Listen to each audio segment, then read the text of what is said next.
Hello and welcome back to this week's episode of A Brief History Of, and today we'll be looking at the London beer flood. A tsunami of beer might sound like Homer Simpson's dream, however in reality, being hit by a 15-foot high wall of booze doesn't sound like a pain-free experience, especially as said wall had been travelling around the early 19th century London streets, which weren't the most hygienic of environments. The London beer flood took place on the 17th of October 1814 in and around the area of Tottenham Court Road, which is about here on a map. And the event has been known as one of the weirdest disasters in London history, claiming more lives than the official death toll of the Great Fire of London. I say official as the death toll from the fire has been disputed since. By 1814, the Horseshoe Brewery had been part of the central London landscape, based on the corner of Great Russell Street and Tottenham Court Road since 1764. However, the brewery had ties going back as early as 1623 in the form of a brewery tap called the Horseshoe. By 1784, the establishment had become the 11th largest brewer of porter in London, producing 40,279 barrels a year. As a side note, porter is very similar to stout, which in my opinion is horrible, but I do have a sweet tooth reflected in my liking for summer fruit cider. In 1809, the brewery was acquired by Henry Mew, who was a partner in one of London's largest porter brewers, Mew Reed of the Griffin Brewery in Clerkenwell. At this time, the brewery became incorporated to make Henry Mew & Co. As part of the brewery's increasing production, Henry had a 22-foot high wooden fermentation tank installed on the premises in 1810.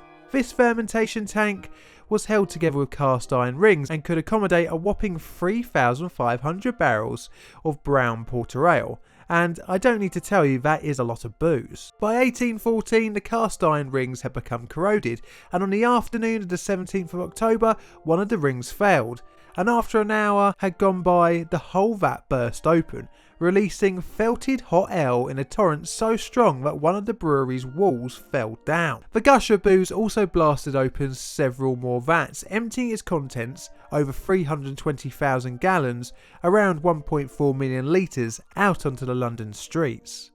Now this part of London in 1814 was heavily overpopulated with cheap slum housing inhabited by the poor, criminals and prostitutes, and was called St Giles Rookery. Within minutes the 15-foot high wall of ale and debris hit New Street. Many of the houses in the area had whole families living in basements, as at the time you were lucky to get a room, let alone a whole building to yourself. The surge of liquid hit two buildings, completely filling their basements, causing them to fall down, killing a mother and her daughter having tea in one of the properties, and in the other house a wake was being undertaken for a 2-year-old boy that had died the day before, and unfortunately another 4 people from the wake joined him. The tidal wave also took down the wall of the Tavistock Arms, trapping one of its barmaids.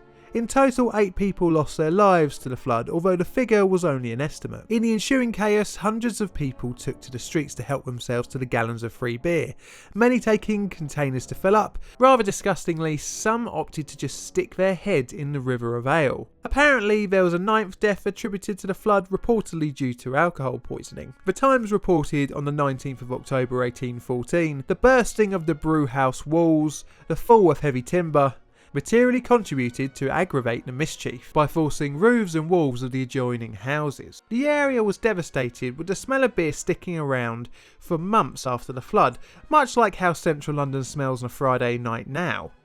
The brewery was taken to court, eventually, ruling the disaster to be an act of God. Many locals claimed corruption, but nothing was ever noted. The total damage costed the brewery £23,000, around 1.2 million today. However, the company was able to claim back the duty paid on the ale, which saved the company from ruin. The disaster is most definitely one of the oddest in London's history, and the legacy of the accident meant that wooden barrelled vats would be phased out in favour for concrete vats. The brewery was eventually pulled down in 1922, making the way for the world famous Dominion Theatre. Not wanting to be outdone, the USA had a similar event in Boston in 1919, although instead of ale the disaster involved molasses. Now, have you been out on the streets to try and score a free drink? I probably wouldn't, but I'm not judging. And as always, thanks for watching. Did you enjoy the video? I hope you did. If that's the case, leave a like and a comment below. New episodes are released every Thursday, and the best way to see them is via subscription.